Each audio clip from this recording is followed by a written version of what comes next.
there was a school shooting in Georgia a couple weeks ago. There was a 14-year-old kid. His name was Colt. He might have been LGBTQ-ish, in that range of don't know what he's doing, or fluid, or queer, or however they label it, right? That is probably a reason that you don't hear about this story anymore. But there are some interesting pieces of evidence about that. Like, the mother called in 30 minutes ahead of time, warned the school these things shouldn't have actually happened. And it's another case of too little, too late, and more focus on the types of instruments used in these destructive acts than the psychology and safety around the kids who are being, huddled up for 8 hours a day in these type of indoctrination centers. So are they working on keeping kids safe in those school settings? Or are they just really using any of these tragedies to try to take away your ability to keep you and your family safe?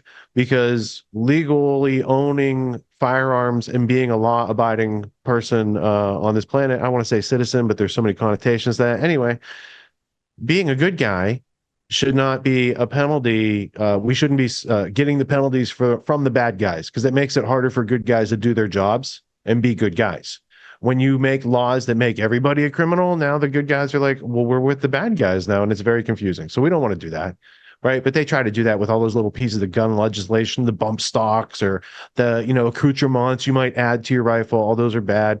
They're always attacking the ability for individuals to defend themselves using tools of a one-to-many fashion, because that's how you defend yourself against a larger group, right? Like the British Empire, by the way, right? That was a larger group. America became America because we once were able to fight off a larger group. And back then, people had equal armaments, and individuals in this country still had cannons and useful implements like that. Very few individuals today know about their rights to enjoy cannons, but they still exist. I think Tim Pool probably has a cannon if you check into that type of history. So anyway, rights to own a cannon aside, this school shooting continues to unfold because it's a tragedy that was on the FBI's radar, which is the reason I want to bring it into tonight's thread. There might be more of these on the FBI radar, things that turn out to later be causalities that take away Second Amendment rights and even First Amendment rights, and maybe people's ability to run for president. We're going to have to see. But first, let's unfold the first two stories. So mom called school 30 minutes beforehand comes from Jeremy at the Quartering, and then the FBI knew ahead of time. That's going to come from Patrick Bet-David at Valuetainment. Let's go to this block. Let's learn about the Georgia shooter, and the situation as a whole is represented in the general. This is a specific instance, but there's a lot of things from this specific instance that go back up to the larger problem that many schools still face, even though they haven't had one of these active shooter incidents. Let's check it out. And oops, what's up, everyone? Jeremy here from the Quartering, and oops, little piece of news accidentally got out. Turns out that the terrible loser that did the terrible things in Georgia late last week is a member of the LGBTQ community, and was upset with how trans people were being accepted. Now, my comments, are about the media hypocrisy. First and foremost, obviously, an incident like this is just awful in every conceivable way, and I fully support putting officers at every single school so that they are not such a soft target. I'm not going to have the conversation about, getting rid of anything. We have a Second Amendment in this country, and that's pointless. If you really care about stopping these type of things, then you'll talk about practical solutions. One of them is, in fact, making fewer soft targets. In fact, we now know that the incident at the school was stopped by the school officer. Now, if they had had 2 or 3 of them, or maybe 4, maybe they never would have got inside at all. But some new interesting updated results, or updated story. First, the mother called the school 30 minutes before and told them what was going to happen. The mother of that loser told the family that she called her son's school to warn them of an extreme emergency on the morning that he allegedly did what he did. Marcy Gray, the loser's mother, was seen in text messages shared by the Washington Post telling her family, "I told them there was an extreme emergency and for them to go immediately find my son and check on him." The outlet reported that the call log from the family shared with the phone plan shows that Gray made a 10-minute call to the school at 9:50 a.m. on Wednesday, about half an hour before the incident. Marcy's father told the New York Post that he had delivered an apology to his mother via text message prior to the incident, prompting her to call the school. It just said, "I'm sorry, Mom." Marcy then hopped in a car and started driving towards the school more than 3 hours away, but about halfway there, she learned what was going on and that it had already taken place. A counselor from the school told Marcy that her son had been talking about these type of things that morning, according to Gray's sister, Annie Brown, who spoke to the Post. Soon after things began, reports surfaced that the high school received a warning that the whole thing could be unfolding. In reported text sent by Marcy, she told her family, "I was the one that notified the school counselor at the school." According to Brown, her sister also called the school because she learned something concerning that made her feel an impending disaster. However, it was not reported. Her sister, Annie Brown, said that Marcy was told by the counselor that her son was displaying disturbing behavior that morning, ominously talking about doing this thing. At the same time, one of Colt's classmates, Leah Sayarath, who previously shared a chilling account of how close she came to passing, told the outlet that the school administrator went to find Colt in their class.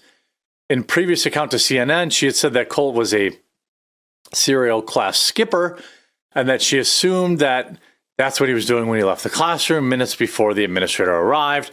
However, there was some confusion as there was another student with a very similar name in Colt's class. Neither was in the room. The administrator left the room with similarly named students' backpack. Minutes later, it began. They were called 30 minutes ahead of time, clearly not trained enough. The school should have gone in immediate lockdown at that moment.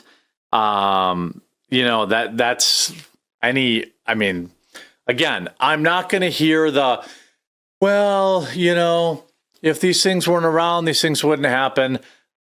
That's an alternate reality. Okay. This is America. We have the Second Amendment, and these things are not going to go away. And zeroing in on one particular tool that is often used also will not stop these events. So anybody who is worried about, oh, we need to ban this type of weapon, or we need to do this, or we need to do that, they're dumb and they don't actually care about solving the problem. The real solution would be to have 2 to 3 law officers at every entrance of a school, and that would basically do it. Standing outside, policy was the doors are locked. When school's in session, they don't unlock until school's out of session, or by police escort. It's just, yes, I agree. It sucks that this is something that happens almost every year now. But what's curious is further text messages reported that Marcy's sister showed that Colt's school and family were also in contact regarding his deteriorating mental health at least a week before the incident. In one text, Brown reportedly told a relative that Colt was having terrible thoughts. He shouldn't have a weapon, and he should have been in therapy months ago. She added in the text, it comes as his father, who turns out is a real piece of garbage, abandoned his dogs. He was evicted from his apartment, abandoned his dogs, but broke back in to get his weapons. He's also been charged with a litany of crimes, including for the crimes at which his son had done.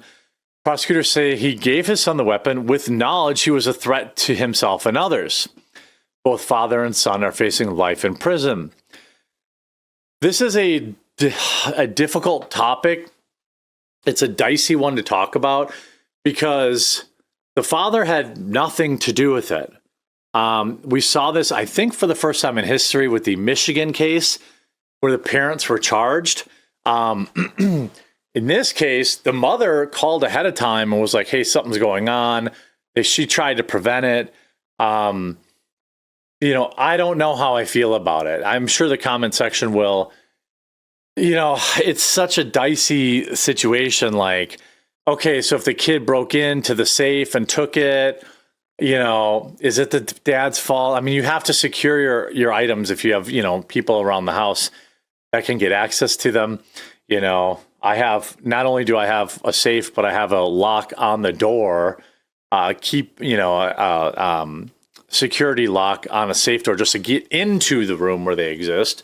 I know that not everyone can go that far, but certainly you can have locks on them, trigger locks, all sorts of other stuff. This individual, of course, has a long history of making these types of threats and Discord servers, all this kind of stuff. And then someone opened up the door and, well, what happened? Terrible, right? And I don't like to politicize these things. The grandfather of the Georgia kid that did what he did says the boy's father deserves the ultimate penalty for his part in it. Maternal grandfather Charles Paul Hamas says that Colin Gray should bear much of the responsibility. Spending 11 years with that son of a bee, screaming and hollering every day, can affect anybody. He's evil. They just couldn't survive in it. Colt has to pay for what he did, but I'm telling you, he was driven, no question in my mind. He was driven by his father to do what he did. As plain as I can say, well, then why didn't he take out his father? You see the last thing, Grandpa never intervened. They did intervene. They tried getting him counseling for months. The alarm bells were going off for months. I feel like this could have been avoided. Now, interestingly enough, why you're not going to see this story anymore in the news is because the kid was LGBT. Now, I think that what he did was terrible loser behavior, and really the press in general should not be reporting on these individuals. Part of why they keep doing it, in my opinion, is that they get famous, right? They live on forever. And then they also inspire other people to do it. That's why their names and their mugshots and all this kind of stuff just shouldn't be out there in general. Their name shouldn't be trending on Twitter. When it gets, when it's on X, they should just be suppressed. I guess not. Free speech matters. But the way that they are often, like, they get all this fame out of it, it's interesting. His son is carrying out this. People were making fun of him because he was queer, I guess. I don't really know what that means. I thought that meant you were just gay or whatever. But then he also went into a Discord server and was talking about trans rights and all this kind of stuff. So the media is going to drop this immediately. Now, what do I think drove him to doing this was probably getting relentlessly bullied and having a terrible father and being in a terrible situation in their life. But this is somebody who has been openly saying that they're going to commit this act. They referenced, different schools and expressed frustration with the acceptance of trans people. So the kid was a woke leftist ideologue, probably supported Kamala Harris. None of that matters because innocent people lost their lives this day. The purpose of this video is to not make this loser famous, but it's to point out what's going to happen now that we know this, what's going to happen in the mainstream media, and they're going to stop covering it. Just look what it took. Just look what it took to find out literally anything about, Aubrey, who happened to be trans, right? Maybe it had nothing to do with it, but you literally had a local judge blocking the release of their manifestos. You had the municipal Nashville police lying, saying, oh, we can't release this document because it's a blueprint for other people to do it. Well, now that we've seen that, we know that was a lie. Why are they covering for these people? How many, we don't know this. I don't know the answer to this, but were they on SSRIs and what other kind of, mental stuff? Maybe they were on none. I don't know. But people are starting to make connections, links with these type of, prescriptions that people are on. Maybe they're causing psychosis or they're making things worse. The kids, are doing this. The kids weren't doing this before social media, for the most part. I shouldn't say that, but for the most part, these were not. There'll be more this year, too. Homeschool's on the rise. The media will move on now because, well, that's what they do. They don't care about reporting the truth. They care about ideology. I hope you enjoyed this video. If you did, make sure to leave a like on it. If you haven't yet, please. Georgia high school shooting suspect's mom defends her son. You want me to go to that one? Yeah, because I didn't even hear about the mom. In message to victims' families. So let me read this to you. Very weird what happened. What? Tragic, obviously, but very weird what happens here. So Marcy Gray, the mother of the 14-year-old shooter, Colt Gray, apologized to the victims' families, writing, "I want to say that I'm so sorry from the bottom of my heart. If I could take the place of Mason and Christian, I would without a second do it. And heartbreaks for the two teachers who gave their lives. On the day of the shooting, Marcy had warned the school counselor after receiving a message from Colt saying, 'I'm sorry, Mom,' while his father received similar texts, 'I'm sorry, and you're not to blame for this.' In her letter, Marcy described Colt as quiet, thoughtful, caring, funny, and extremely intelligent, and added, 'We're all living in a nightmare. My son Colt is not a monster.' And with father of suspect charged in Georgia shooting, will more parents be held responsible? This is one of the things we've been talking about a lot. Colin Gray, 54, faces involuntary manslaughter and second-degree murder charges after his son Colt, 14, used a semi-automatic rifle in Georgia school shooting that killed 4 and injured 9. The father's charges stem from allowing his son access to the weapon. The case follows the landmark Michigan prosecution of James and Jennifer Crumbley, who were sentenced to 10 years. We talked about that story. The Oxford High School in 2021. Legal experts suggest more parents could be held accountable for negligible involving firearms, as seen in Michigan's new law requiring locked up guns around minors. Vinny. Yeah, obviously tragedy. He was charged with 4 counts of felony murder. He killed 2 teachers and 2 students, and he injured life-threatening injuries to 9 other people. But you know what bothers me that we hear more than often, Pat, is that the FBI had this dude on their radar, okay? And Rob, can you pull up the letter? This is a joint letter from the FBI Atlanta and the Jackson County Sheriff's Office. This kid, they're basically saying, like, this guy he's made threats. He threatened about this stuff. The FBI put him on the 2023 terror threats for plotting to shoot up another school in Jackson, Georgia.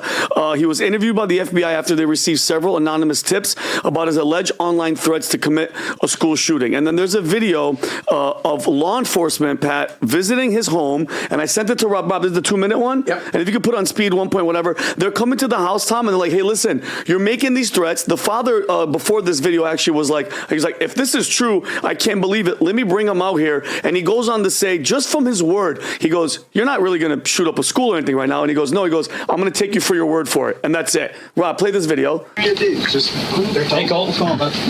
Saying that there's somebody from your old address over there in Traditions that made a threat to shoot up a school. For real? Yes, sir. What? Tell me what. You have any kids or anything with you? Yeah, Colt Gray. Colt? Yeah, Colt. He's my oldest son. How old is he? He's 13. Do you have weapons in the house? I do. I have weapons. Accessible to him? They are. I mean, there's nothing loaded, but they are. We do a lot of shooting. We do a lot of deer hunting. He shot his first deer this year.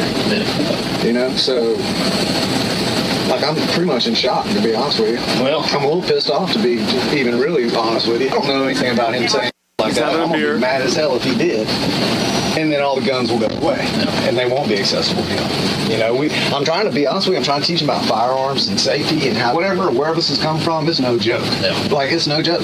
But we wouldn't be here if it was. No, I know. And I'm telling you right now, we talk about it quite a bit. All the school shootings, things that happen. Yeah, scary. Hey, are you getting picked on at school? He is. He's getting picked on at school. Hey, Colt, what's going on, bud? Is that him on the Yeah, that's a kid. So did your dad kind of explain everything to you?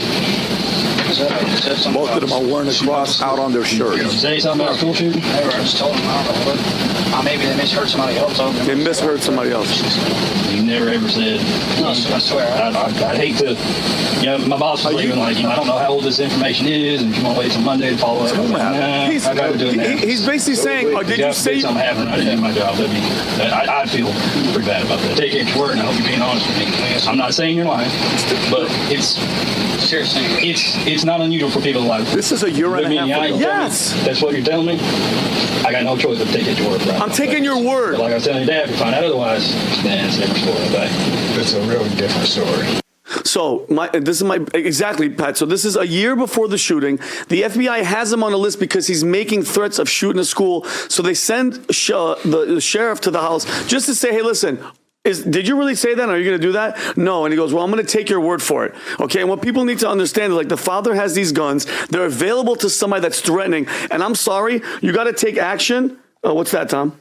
Read the quote from the grandfather. The grandfather says, which one is it? Right here? Yeah, highlighted. Palmas believes that Cole was driven by his father to commit the crime, stating, Cole has to pay for what he did. He was driven, no question in my mind. He describes his grandson as a good kid before being influenced by a dysfunctional dad who was a screamer and a hollerer. And I mean, it doesn't help that he's getting picked on at school as well. But it's just the last time this, like you said, Pat, happened in Michigan. I'm so happy that they're keeping having the parents accountable for this. And it's like the FBI. How many more times do we have to hear that they have somebody on radar that is threatening to shoot up a school, and then nothing happens? No, they go on and they do the crime. Okay, and I think the schools, guys, we protect. Everybody gets protected. Everywhere you go, all the people from Congress, everybody has an armed guard with them. Why is it when it comes to our children in these schools, there's zero protection for these children? And I hate when people say that we don't have the money, the resources. We are giving hundreds of billions of dollars for countries around the world that, I'm sorry to say it, sometimes there's wars and children are getting killed. Why not take that money, use our resources, hire people to come in these schools, metal detectors, have some people walk around that are armed to prevent it? I think it's a no-brainer, Tom. We can protect passengers on airplanes, attendees, fans coming to an NFL game, anybody walking to any stadium. Hey, we just had an event, and since it was a large event, we had appropriate security at the vault. Yeah. Very appropriate, regular stuff because of the age in which we live. Mm-hmm. And what galls me is that, I mean, you could go back and do the autopsy on the relationship with the father and the son there and see what the granddad is saying, and you can see a lot of red lights flashing. But why don't we make the schools tougher, harder targets? That's all I want. If we do it for football games, we do it for baseball games, you do it for NBA games, you do it for college football games, you do it when you get on an airplane, you do it if you go to a public event, and some churches are doing it now. It says, why can't we do it for schools? That way, regardless of what's happening at home, regardless of what's happening with the parents, and we want to get a hold of that, we are making our targets tougher and safer. And I agree, but the fact that a law enforcement officer... Yeah, the fact that they knew ahead of time, the fact that after that police body cam video that you just saw, the father then bought that kid a rifle that he then used in a school shooting, like all that stuff is not kosher and shouldn't be tolerated. And I can answer the question why all those other places are hard targets and have security. Because, how shall I say this? I'm going to use a metaphor. I come from Western Pennsylvania. And Western Pennsylvania is a very nostalgic history of football. It's not the type of flashy football where you run special plays and throw long passes for touchdowns. It's the gridiron type of grind it out, up the middle, punt, repeat until you assail the enemy and wear them out or whatever, right? So like there's one play, you're running the ball, you're not throwing the ball. You're going to do this over and over and over again to achieve the result. That is the same thing the British Empire has done to remove guns from people in their other commonwealths. Not saying America is still a commonwealth. I'm saying they've had a goal to make us part of that commonwealth. And part of that is us we need to stop being separate from them. And the thing that separates us has been the Second Amendment historically. So Canada gave up the guns because they had school shootings. Ireland gave up the guns because they had school shootings. Australia gave up their guns because they had school shootings. NFL shootings, shootings at PBD's conference, adults being shot. That's just Chicago on a weekend. But school shootings pull at people's heartstrings and make them want to change laws and constitutional rights of human beingness in order to satiate temporary emotional things that could be prevented by proper security or not having schools be mini prisons and indoctrination camps in the first place where people hate going there and get picked on and bullied, because that could also be a major part of that. I mean, you have it's like prison junior. The buses are the same. The cafeterias are the same. The fences around them are very becoming very similar now with the security that has to be there. The police presence is not much different. What they're calling for as police presence is not much different than having prison guards there. And the absence and removal of free will and the being forced to be around people you wouldn't normally voluntarily be around and associate with, that makes a situation that is very caustic for young individuals who have been lied to about what's going on in this world pretty much from the get-go, especially by their parents. It starts with the gaslighting, and I'm not saying that anyone's wrong for having done this with their kids, but when you gaslight your kids and it's like Santa Claus, Easter Bunny, next thing they're ready to believe in government and that other people have special rights that your child doesn't have, and therefore they can be ruled over by an authority that gives them privileges and licenses and permits when we're all equal human beings born into this game. And it's about the contents of our character and the quality of our actions, not where we're born or how we speak or what color our skin is, et cetera, et cetera.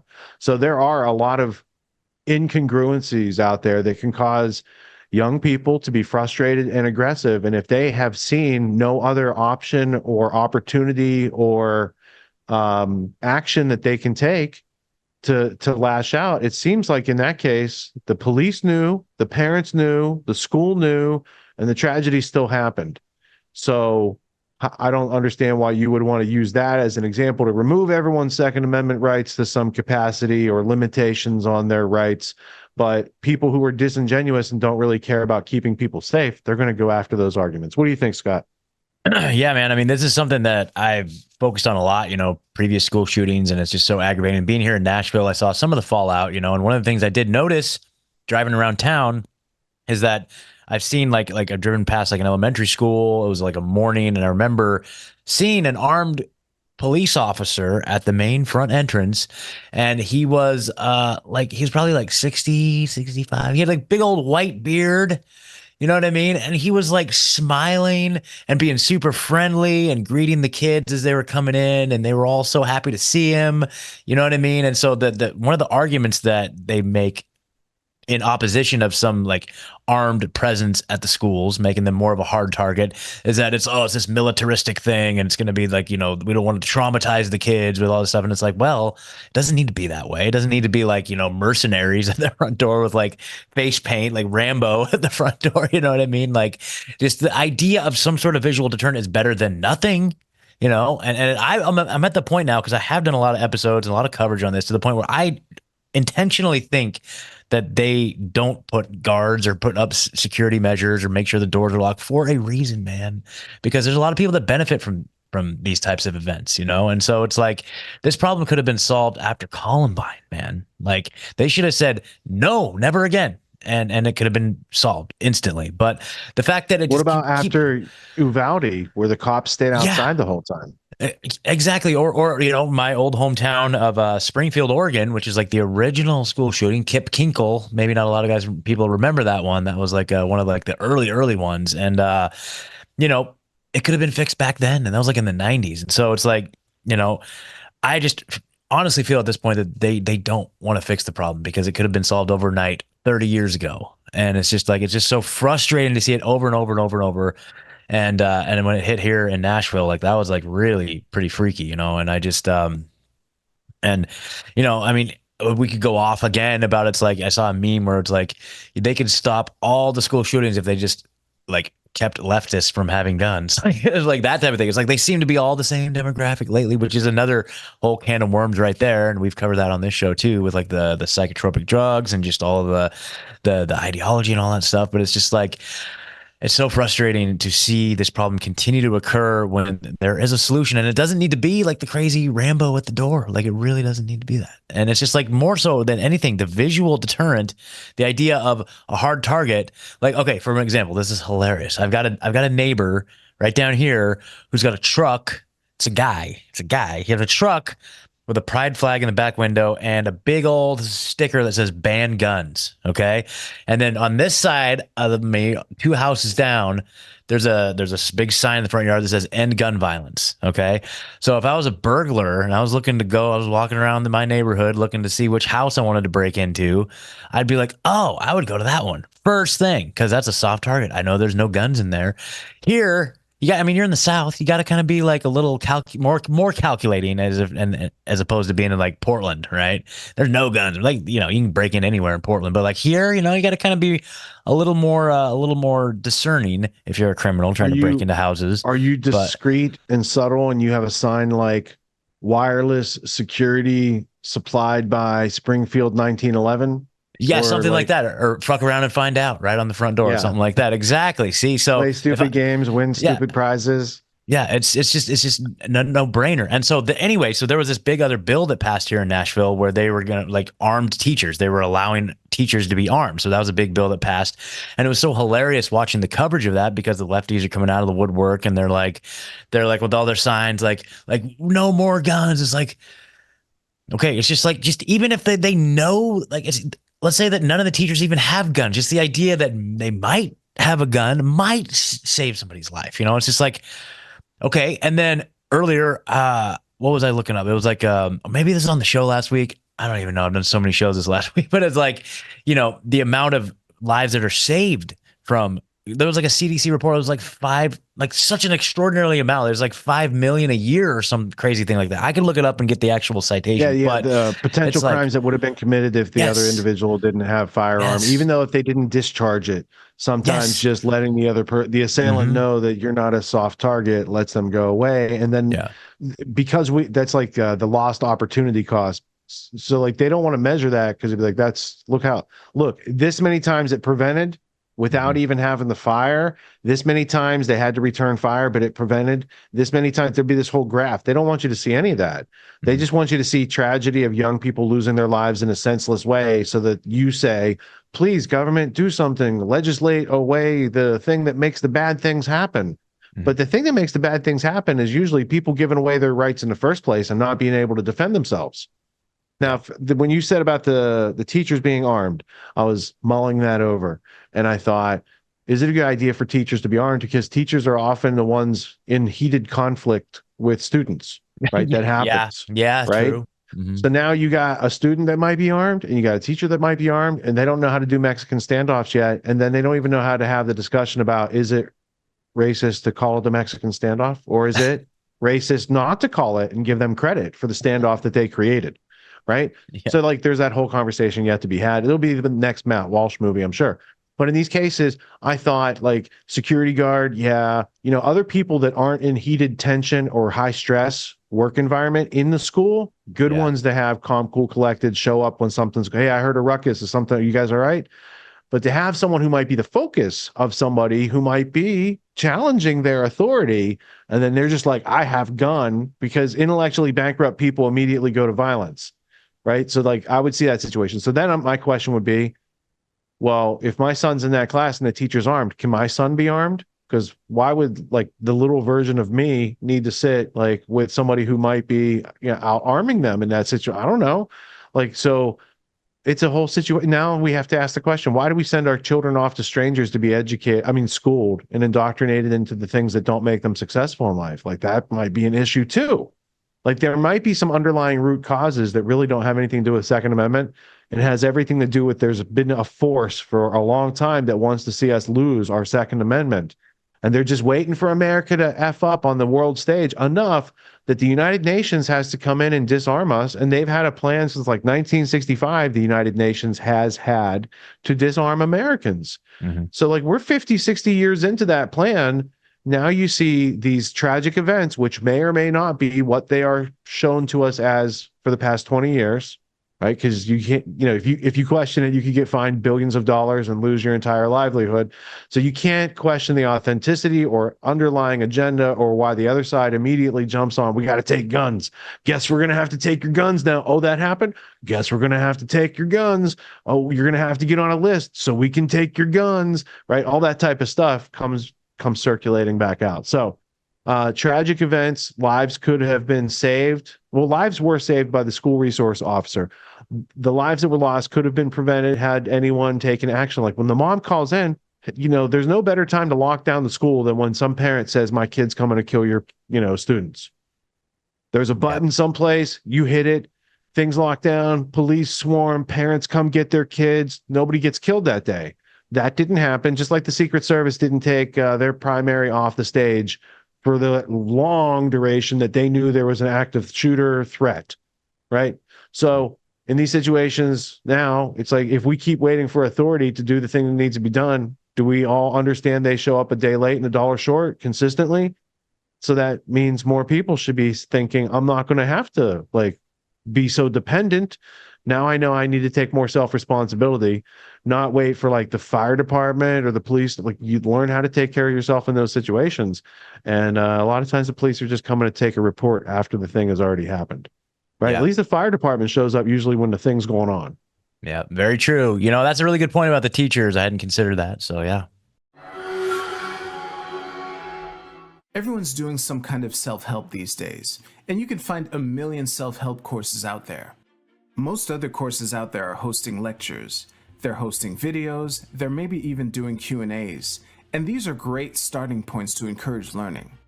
But at Autonomy, we believe that hands-on practice is the best way to really lock in what we're learning. There's no better way to gain confidence and mastery than through action. After each lecture, we practice the concepts we've learned with other students, giving and receiving feedback in a non-judgmental environment. The result is mastery of concepts like entrepreneurship, ethical sales, and self-reliance in an environment that directly translates to the real world. Plus, you make connections with other like-minded individuals who are learning right alongside you, and you have a lifetime membership in the community. The Autonomy course with Richard Grove equips you with confidence, competence, and courage in a world filled with confusion and noise. You can learn more at getautonomy.info. We'll see you there.